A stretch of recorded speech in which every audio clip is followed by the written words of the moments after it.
พี่น้องเลยเนาะเสียงจากจันอยู่ในต้นมูกไม่มูกเนาะเสียง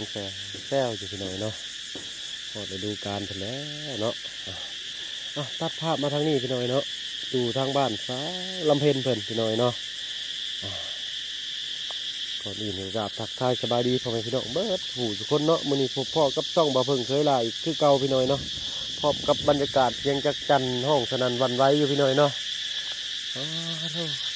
เนาะปีนี้ยังเพิ่งได้กินเลยพี่น้องจันนี่เนาะได้ยินแต่เสียงเบนนาโตพี่น้องเนาะ มื้อนี้ทางลุงจันกับบ่าวบุญสารวัตรเพิ่นก็แวะเวียนเข้ามาแจ้งข่าวดีทางสาวลำเพ็ญเพิ่นพี่น้องเนาะว่าสิเป็นอย่างนั้นก็ไปสอบถามเพิ่นอีกเทื่อนึงพี่น้องเนาะเพราะว่าทางลุงจันเพิ่นว่าสิต่อเติมหน้าบันไดบนหันพี่น้องเนาะสมทบกับบ่าวบุญสารวัตรเพิ่นพี่น้องเนาะทางบ่าวเพิ่งยังบ่มีเด้อพี่น้องเนาะ ติดตามรับชมภาพบรรยากาศทางบ้านฟ้าลำเพ็ญด้วยกันพี่น้องเนาะ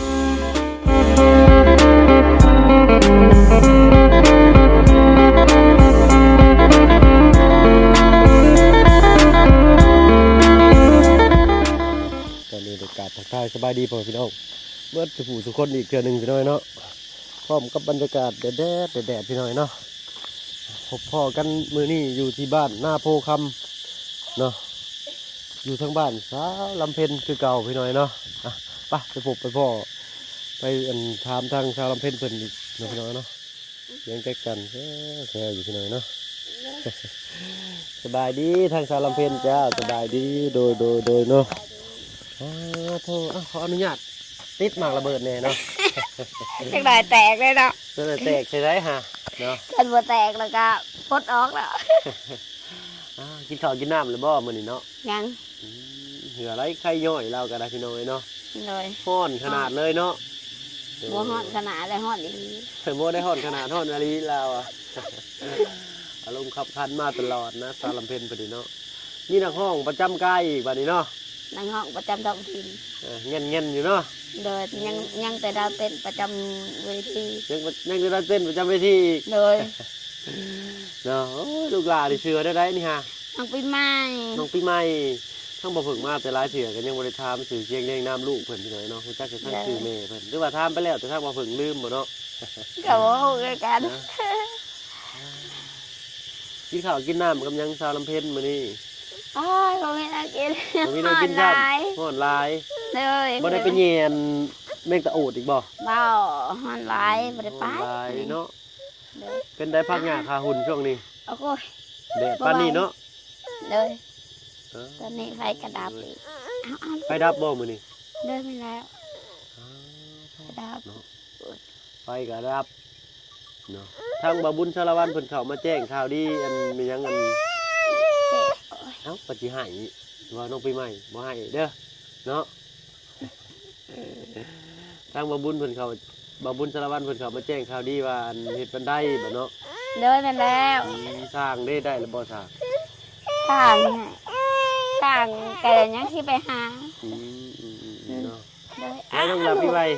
ลูกหิวข้าวบ่เอาลูกคือห้าหิวข้าวบ่จะกินนมเนาะให้ท่านทางคนเอาลูกกินนมไปหน่อยเนาะโมว่ากันไปหน่อยเนาะขอโทษขออภัยน้ำลายตามภาษาเล็กน้อยไปหน่อยเนาะแดดจริงๆก็อยู่แถวนั้นมันนี่แล้วเนาะสาวเป็นเนาะโอ้ยตารางเลื่อนเป็นก็ตำน้อยนึงพี่หน่อยเนาะได้กินแล้วบอกม่วงบอกมันปีนี้กินแล้วฮอดอลีอโลแต่ละมือก็อยู่ลี่ตามห่มตามเงาจังซี่เลยเนาะสาวลำเพ็ญโดยทางบ่าวบุญชลวันเพิ่นมาแจ้งว่าสิเฮ็ดบันไดตัวนี้พี่น้องเนาะแม่นแล้วก็เฮ็ดต่อเงือบออกมาบ่ได้ต่อน่าจะบ่ได้ต่อมีแต่เฮ็ดหลังคานั่นแหละต่อหลังคาเงือบออกมาเนาะบางกันศาสตร์บางฝนโดยแม่แล้วโดยเนาะขอบใจทางผู้ใหญ่ใจดีเพิ่นเนาะทางบ่าวบุญชลวันแล้วก็ทางลุงจันทร์ยังสิมีอยู่ได้นี่เนาะยังสิมีเข้ามาแจ้งข่าวดีคือกันได้ทางลุงจันทร์เพิ่นนี่ก็ เนาะมาแต่หึงแล้วแหละแต่ว่ายังหาสร้างบ่ได้เนาะ ได้เป็นแล้ว ฮั่นนักห้องก็เงียบบาดนี่เนาะ อืม นักห้องประจำกายก็เงียบพี่น้องเอ้ยบาดนี่โอ้เนาะ พอแล้ว โอ้ดูเผื่อสิเข้ามาฮอดบ้านแล้วนี่ก็บ่ให้เว้าไปหน่อยเนาะจักกิโลจากทางอันเส้นทางเลขเก้ามานี่ แต่เส้นทางนี้ก้าวเข้ามาบ่ แม่นบ่เป็น 10 กิโล 10ปลายบ่ 10 กิโล 10กิโลพี่น้องเพิ่นว่าเนาะ โดยเป็นแล้ว โดยอ่านี่ก็เป็นบ้านซองรอบข้างบ้านเรือนสาวลำเพ็ญเพิ่นเนาะแต่บ้านสาวลำเพ็ญหลังเก่านี่ทางบ่พึ่งบ่ทันเห็นพี่น้อยเนาะทางบ่พึ่งเข้ามาก็จะเห็นเป็นจังซี่เลยเนาะเพราะว่าอันทีมงานเพิ่นเข้ามาสดซอยก่อนหน้านั้นแล้วพี่น้อยเนาะ โดย เมื่อก่อนจะอยู่ในสาวลำเพ็ญ โอ้ยอยู่กับตู่ อยู่กระตูบ โดย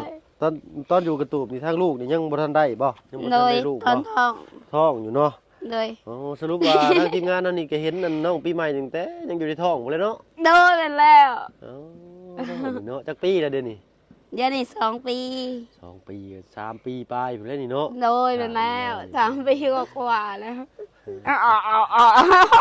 อีมันบ่อีหล่ะเออบ่ให้เด้อบ่ให้เด้อ เอาแต่ใจ เอาโทรศัพท์เข้าโทรศัพท์เข้าหับโทรศัพท์ก่อนเนาะ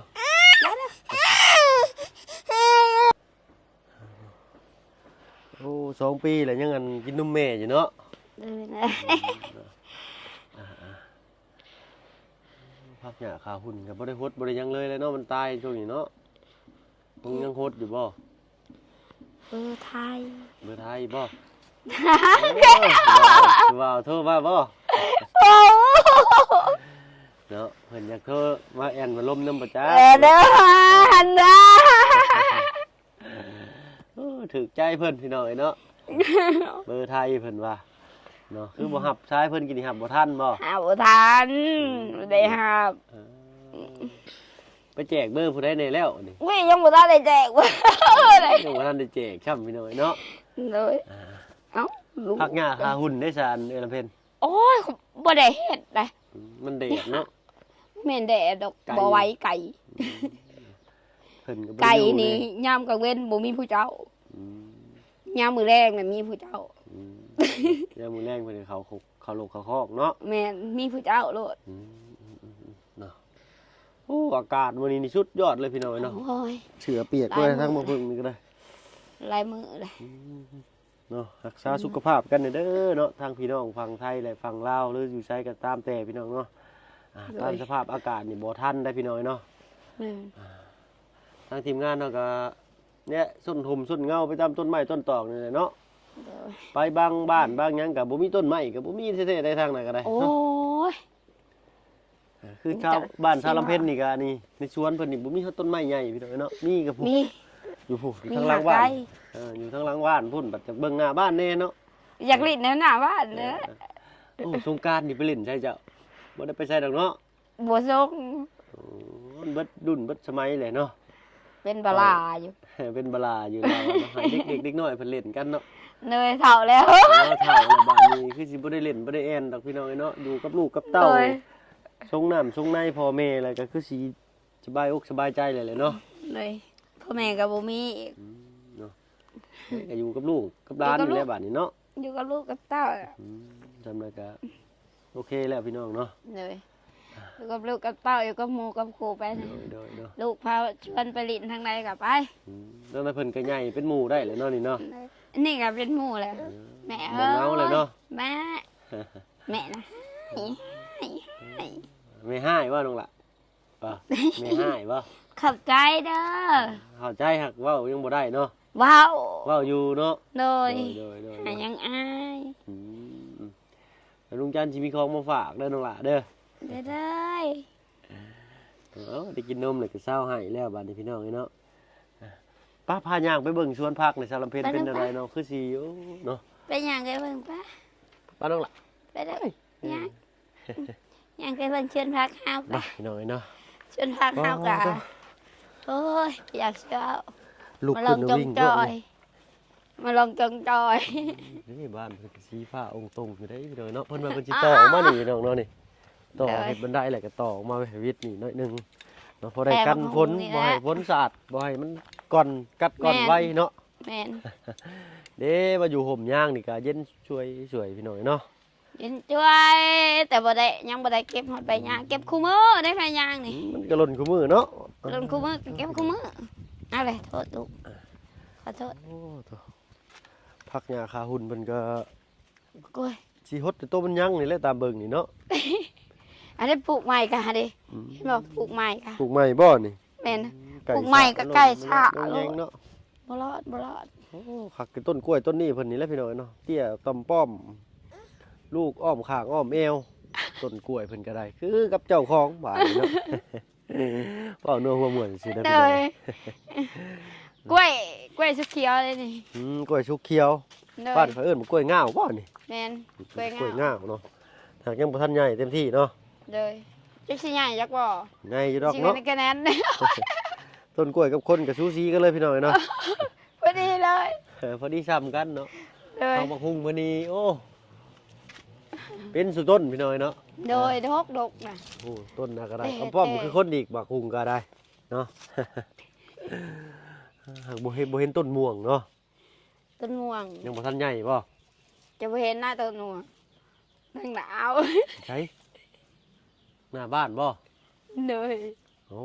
แล้วกันบ่เห็นต้นม่วงพี่น้อยเนาะ ต้นหัวมาไก่ดึงจนหัวหัว อัน เล นั้ ย นบ่ต้นม่วงนะบ่ บ่ เอาในสวนจะดีนะ เด้อ เอ้า โอ้ย อันนี้เนาะ ทั้งหนาพวก หน้าบ้านเพิ่นพี่น้อยตาบ่ฮอบเอื้องบ่เพิ่งก็ได้ขอโทษขออภัยนำเลยเนาะสารเพ็ญเลยเนาะ อ่ะก่อนสิขึ้นเซโปนรอบนี้ก็แวะมาเล่นมาแอนน้ำสาวลำเพ็ญเพิ่นพร้อมกับทั้งลุงจันทร์และบ่าวบุญสารวันเพิ่นพี่น้อยเนาะมาแจ้งข่าวดีทางสาวลำเพ็ญเนาะแจ้งข่าวดีนั่นก็เป็นเฮ็ดบันไดต่อเติมบันไดออกมาพี่น้อยเนาะแล้วก็เฮ็ดแนวอันสโลปปิดบันไดลงมาเด้อ โอ้เจ้าภาพใหญ่เพิ่นมาแล้วทางน่ะดุกดุยมาเลย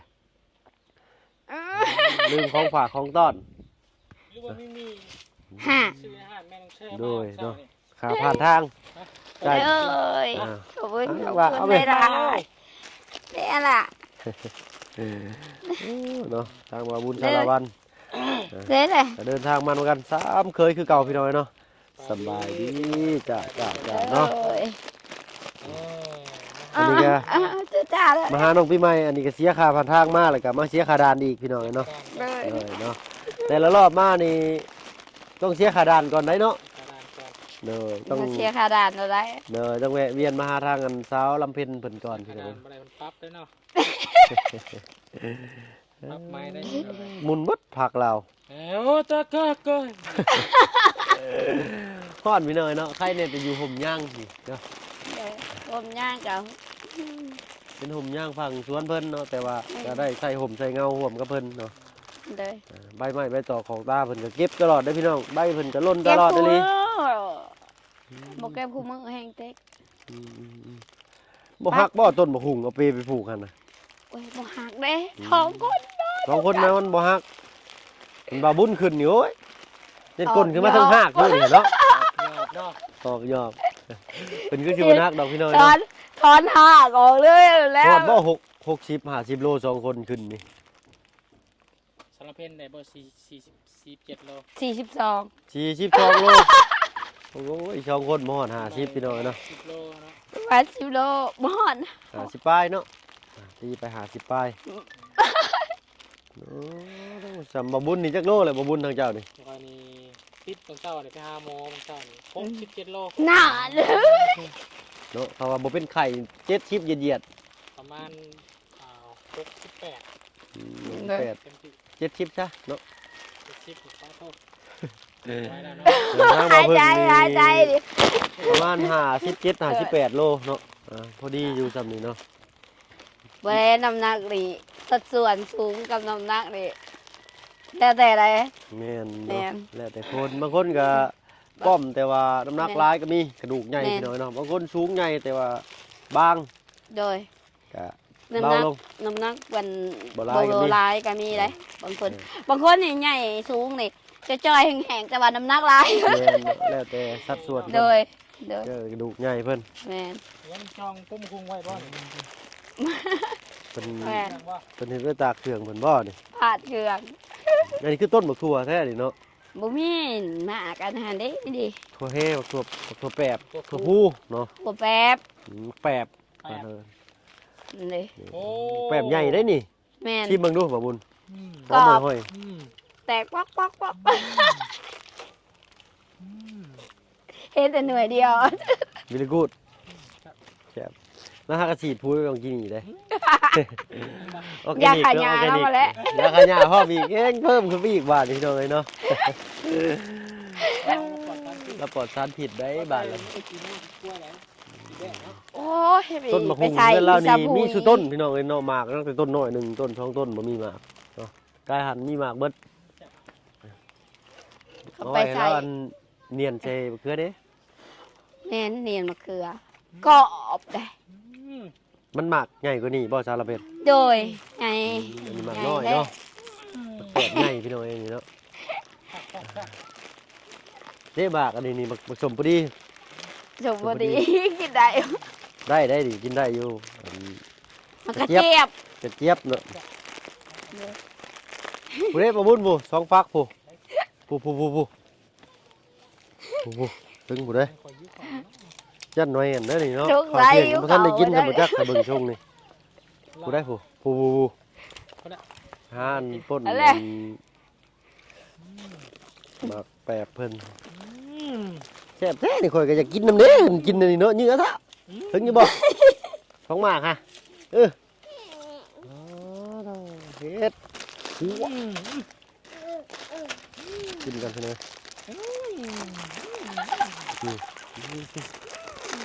แต่ว่าเพิ่นเฮ็ดเอาได้ทางหืนๆแม่นความเล่าอีหลีพี่น้องเอ้ยหวาน มันกรอบได้อ้าวกรอบแน่ต้นมะม่วง นี่นางฟ้าก็ยังบ่เห็นเนาะ ตาว่าต้นมะม่วง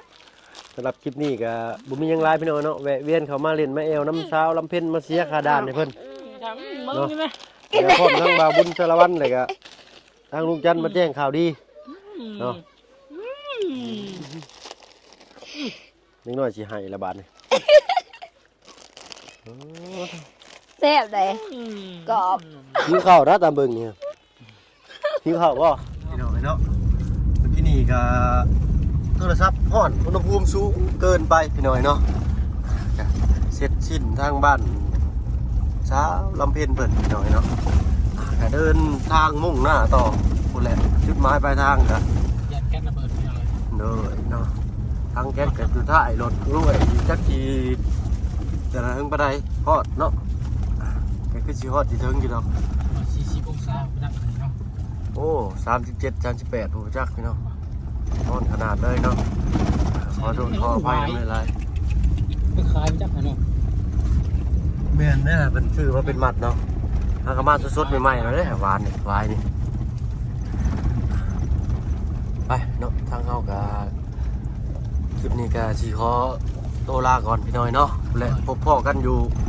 เซเอโปนพี่น้อยเนาะสำหรับคลิปนี้ลาแล้วเนาะพ่อกันคลิปหน้าเอาเป็นว่าสบายดีเนาะ